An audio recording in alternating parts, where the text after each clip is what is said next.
Southern sits back alone at the top of SWAC men's basketball. We compare the HBCU Legacy Bowl to the HBCU Combine, and Alabama State has some interesting incentives for their student athletes. Oh, yeah, it's Locked On HBCU. Play my music. You are Locked On HBCU, your daily podcast covering HBCU sports. Part of the Locked On Podcast Network, your team every day.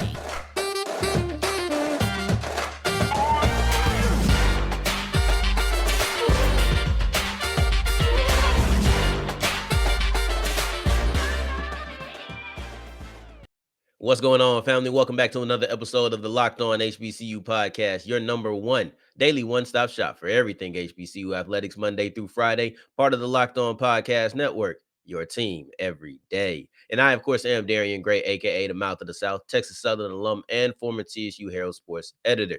Thank you for going on this journey with me, and we're discussing Southern, who has knocked off Texas Southern and sits alone at the top of SWAC men's basketball, but it's not quite time for them to get comfortable. Not at all. But we're going to get into the game first because they deserve to get credit for how they won this game. And they won this game by weathering a very early storm by Texas Southern. And after Southern was able to win that, I'm going to call them the Jaguars and Tigers because Texas Southern kind of get a little tongue twisted and maybe even confusing for you. Just did I miss Texas or whatnot? So we're just going to go with Jaguars, which is Southern. And we're going to go with Tigers, which is Texas Southern. Right? So the Jaguars were able to win this game because they weathered an early storm by the Tigers. And when I look at it, I thought that the Tigers were going to come in and pull it out because they were on a 6-game winning streak. They were red hot. But the Jags didn't care about that. They did not care about that at all. And they said, go ahead and take this L. I'm going to head on back to Louisiana, and we're going to be alone at the top of SWAC men's basketball. And that's exactly how it happened. But when they started off the game, it looked as if I was going to be correct because Texas Southern came out, blazing. They made 7 of 9 of their first shots. They made four threes. All this happened within the first 5.5 minutes. After that, I'm talking about they couldn't buy a bucket with a pocket full of 20s, all right? Because every shot they were putting up from that point, it just felt like it wouldn't go down. And you got to credit Southern for that. But when you look at these numbers, they went 5 for 20 for the rest of the half. So they started off 7 for 9. They ended up 12 for 29. Like, they just went completely cold. So after that hot stretch, they shooting 25%. They didn't make another 3 the rest of the half. They made 1 3 the rest of the game. So overall, when you look at it, yes, they were able to start really hot, and they were able to open up to a lead. And they were able to open up to a lead because Southern wasn't catching up with their scoring. But once they did, it was over because this game wasn't really back and forth. It tied a couple times. The only time the lead changed was once the Jaguars were able to take the lead. So once Southern took the lead, TSU never caught it back. So this wasn't a situation where everything was going back and forth. They tied it one time. Other than that, they tied it, but taking the lead, no. Southern had control of this from the very beginning, and the Tigers was just playing catch up the whole time. And as unfortunate as that is for me to say, that is what happened because you look at it, the rest of the game in the second half, they couldn't shoot anything. They went 1 of 11 from 3, talking about TSU, and then they shot 6 of 21. So that cold streak, as soon as it started, it never stopped. It wasn't a situation where they went cold in the middle of the game and Southern was able to take advantage of it. No, once the Tigers went on a cold streak, the Jaguars took advantage, but then also they just never let up. And really, the Tigers never really got better either. They never started shooting better. And all of that hot shooting that came in their Saturday game versus Grambling quickly dissipated. Because if you thought that was going to bail them out, the bench points weren't there. The things that just plagued them. I thought Jordan Carl Nicholas had a decent game. He stepped up, and it was just, those are the type of plays you want to step up, right? But it just wasn't enough. It just was not enough. And Southern overall just was better. And they sweep the season series between these two teams. So, and listen, hold on. I want to give a special credit to Southern's defense, the Jaguar defense, because it could be a situation where the Tigers just couldn't make a shot, right? Just couldn't make a shot. But you got to credit the defense because you see it in a multitude of turnovers. And they had 19 turnovers on the day. So, and they were able to score points off of these turnovers. So they were able to convert the defense. The Jaguars were able to convert their defense into offense. And I think that was the thing right there because once Southern figured it out and they figured out, all right, this is how we're going to defend this team, wasn't nothing the Tigers could do about it. They just never figured out a correction to their correction. And that's how they ended up losing this game. But Southern shouldn't feel comfortable because look, they posted a video celebrating after the game, and they deserve it because this was the marquee matchup of the day. You know, the two top teams in the SWAC facing off one last time. Super important. Then you had a chance to sweep them. And I think with this, they effectively put TSU out of real reach of getting the first place. They can get it, but I don't think it's going to happen. But they deserve to do this. You look at that, you play TSU, one of the top teams, other than yourself, y'all tied for first. And you fighting for outright first place, right? Y'all both tied right now, but you fighting for outright first place. Well, you knock them off, you deserve to celebrate. I'll give you that. TSU, I think you're kind of done as far as getting the first place. You know, you can always win the tournament. But as far as regular season champs, I think that's done because they would need Southern to lose 2 more games than they did. And I think in that situation, there's only 5 games left. So it's basically going to require TSU to be perfect, which can happen, but they also got PV and Alcorn on their record. I mean on their schedule. You look at that, those are 2 losable games. I wouldn't be shocked if they won both games. I wouldn't be shocked if they lost both games, and I wouldn't be shocked if they just split them. But they're both losable games. And that would require the Jaguars to lose 3 then. And I just don't see that happening. So I think the idea of them getting 2 games, because they lost the season series, so they wouldn't have a tiebreaker. They have to win it outright. A tie doesn't go to them. A tie goes to Southern. And I think that when you look at just how both of these teams' schedules fall out, I find it very unlikely that Southern loses 2 more games than TSU does. I just struggle to believe that. So I think they're kind of out of it. But why shouldn't they be comfortable? That's because Alcorn is right there. Like, they're only 1 game behind, and they lost to Alcorn. So Alcorn would have the tiebreaker on them. Now, how a 3-game tiebreaker works, or 3-team tiebreaker, I'm not quite sure. But as far as one tiebreaker versus one tiebreaker, like just Southern and Alcorn tie versus Alcorn and TSU tie, that's not falling in favor. And actually, TSU lost to Alcorn earlier in the season. They still play them again. So I don't know how that would change if they were to split. But if they were to get swept by them, a 3-game tie, you can almost pencil yourself in at 3rd place, likely, at the best. Then you fighting Gremlins and FAMU, which you beat both of them. So you would have the tiebreaker over both of them. But that's what it's looking at. Alcorn, Southern, that's the close game because Southern, it does deserve to have, like I said, Southern does deserve to celebrate. But Alcorn, they're right around the corner. I think that's the most um the thing I appreciate the most about this season is that at no point can anybody relax. There's no cushion. It's just as soon as you thwart one threat, it's another one. It's like, I don't know. It's like a comic book where every time you get the first character, it's like, dang, another villain on the way. And that's exactly how it is. Not saying Alcorn's a villain, but if you look at Southern Story, they just might be. So that's what I think it is. And going forward, we're going to be discussing the differences, in my opinion, on the HBCU Legacy Bowl versus the HBCU Combine. But first, I want to tell you about Built Bar, the Swiss Army knife of bars, because when I look at this bar, I say if you want it to be a protein bar, it can be that because they have 17 grams of protein. So if you want to go to the gym, you want to try to put it and try to get your workout in and incorporate it in that, you can do it. It has the necessary protein to do that. If you just want to snack something that tastes good, it has that too because they have a multitude of different flavors. And then also they have everything's covered in chocolate. So it's like not like it's hurting for flavor. It's gonna make you feel good. But if you just want something to snack on that, maybe like I want to be a little health conscious, 4 grams of sugar, 4 net carbs. It's nothing. I think that this is honestly the best bar on the market. And you look at it and they say, you got this many flavors, that many flavors, this many flavors. Anything. I refuse to believe that somebody cannot find at least one flavor of Built Bar that they like. So go to built.com and use the promo code LOCKS15. Tell me I'm a liar, because I promise you I'm not. All right, as we keep on rolling on today's episode of Locked On HBCU, we're discussing the HBCU Legacy Bowl versus the HBCU Combine in a situation where these are 2 completely different events. And I want to compare the differences between them and not just the differences in location, right? So the HBCU Combine was in Mobile, Alabama. The Legacy Bowl is going to be in New Orleans, Louisiana. So that's one slight difference, just the venue. But when you look at it, it's Saturday. It's this Saturday, and it's gonna be in Louisiana at Tulane. But I think a big difference when you look at them is they're just meant for completely different things. Like they're completely different events, but they're set up to accomplish the same thing. So let's talk about the one similarity first. And that one similarity is the fact that they're both built to increase the visibility of players, whether that was HBCU or not. It's the HBCU centric event, but that doesn't basically look at it like this. One's the combine, just regular. Let's look at this. It's an NFL combine versus something like a senior bowl.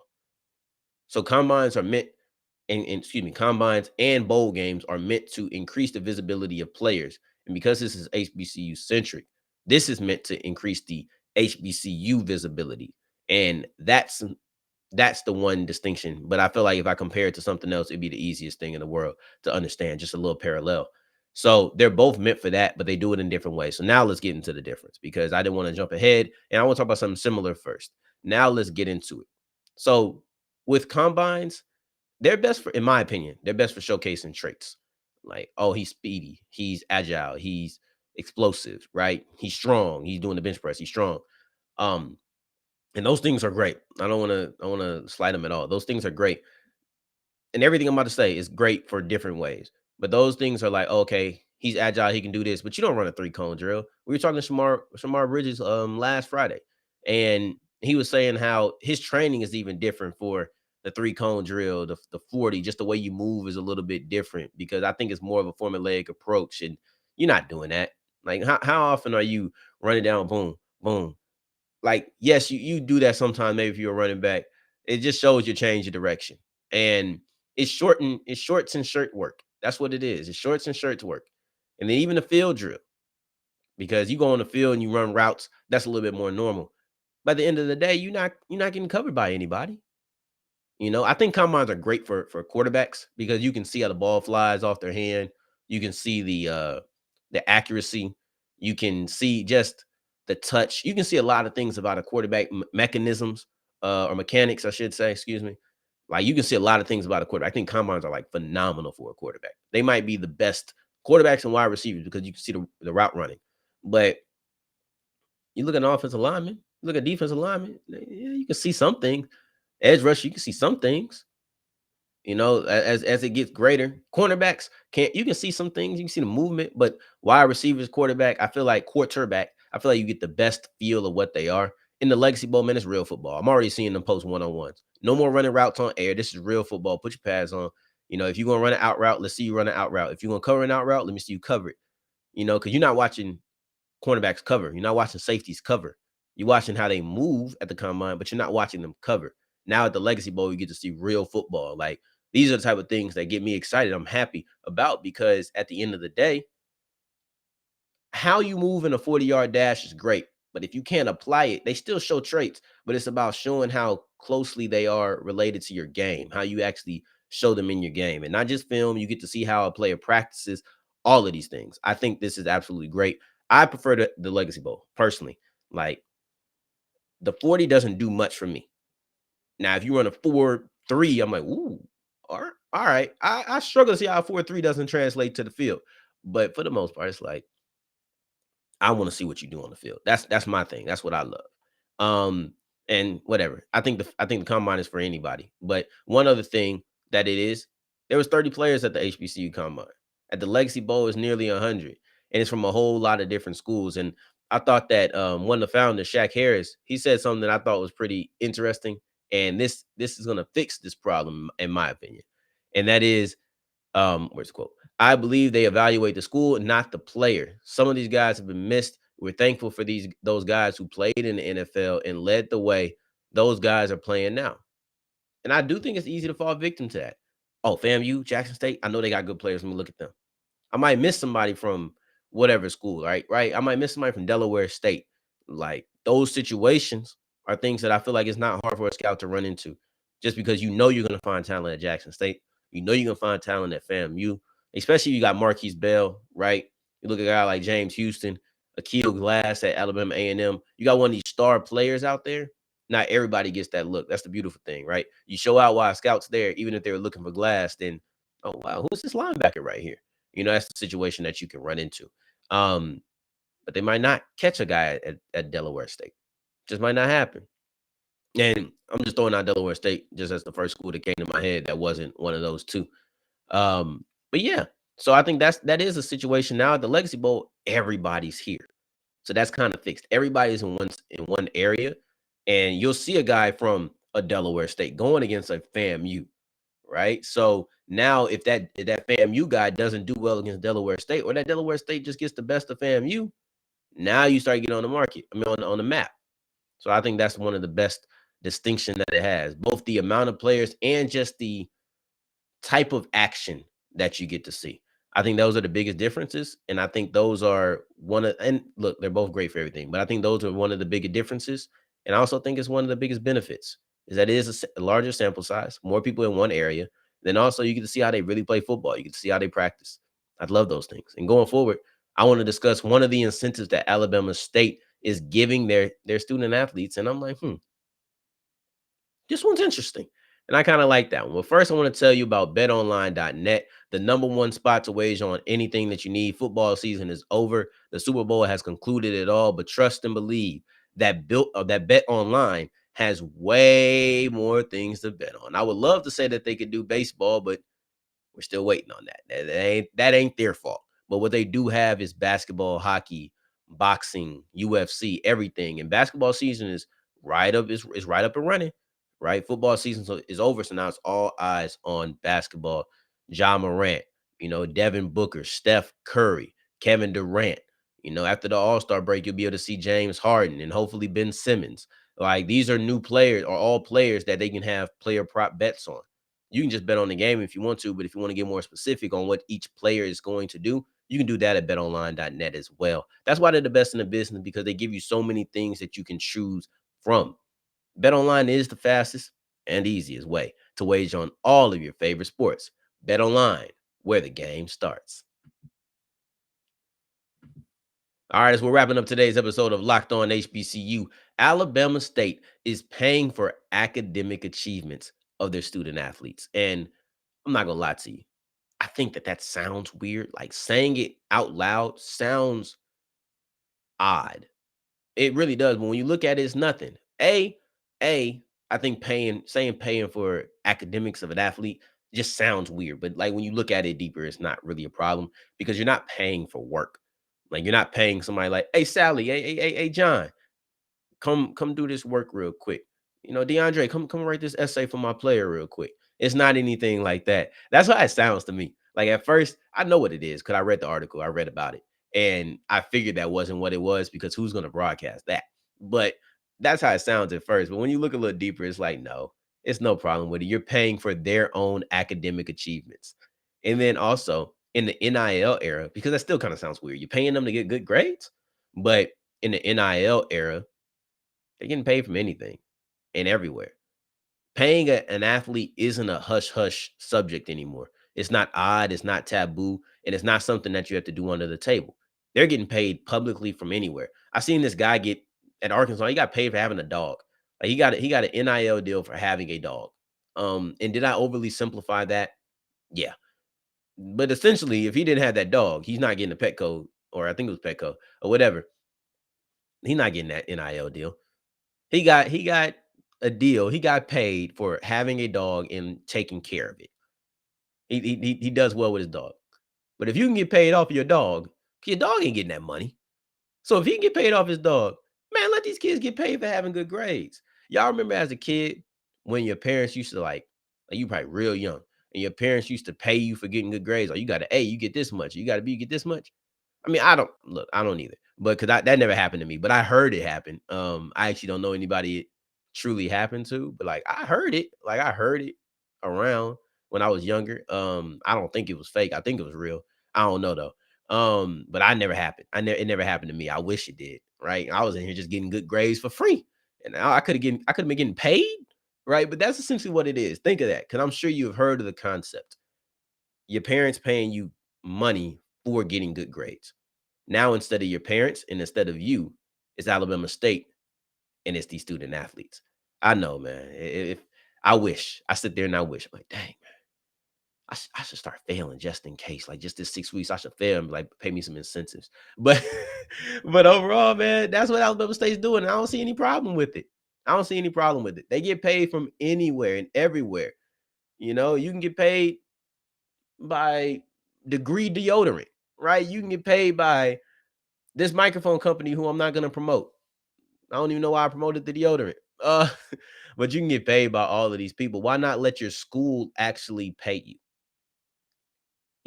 I don't have any problem with that. And it's not, like I said, it's not a situation where you're paying for somebody to do their work. You're incentivizing them to get good grades.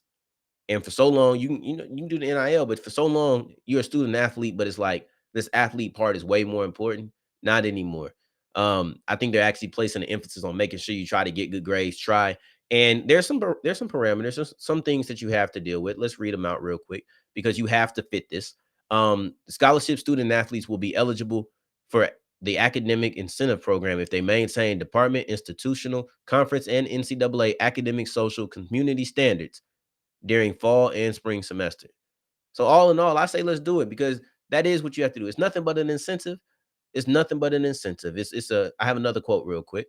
Um, I'm very excited to be part of the team that created this initiative for student athletes. This is Director of Intercollegiate Athletes, Dr. Jason Cable saying this. And I think it's very important that we continue to find ways to enhance the student athlete experience. And what better way to do so than to provide education related benefits via direct financial support to our student athletes? Boom. Make the grades count. Make them want to get good grades. Who don't want to have some more money in their pocket? I mean, look, you might not get them. If you do, you do. I think it's great. And I'm in all support of this because at the end of the day, I'm all about people getting their money. And if you can get money, and this is very over the table, pay them for getting good grades, pay them for what they do on the field. Let these athletes get some money while they're there. Everybody don't get this, right? You don't get this opportunity to go further. Let them get this money, man. They got 4 or 5, 6 years, maybe, depending on who they are, to collect the money. Let them get done. That's my opinion on it. And I think that's why you make Locked On HBCU your first listen of the day every day to hear my opinion on it. For your second listen of the day, we're talking about money, right? Go to Locked On Bets and listen to your boy Q and Lee Sterling give you expert analysis to get all of the money that you need. That's free game for big gains. It's really that simple. And in the meantime, in between time, y'all can catch me on that blue app, that bird, yes, Twitter at South Exclusives. Until the next time that we hear each other, family, take care, stay blessed. Peace.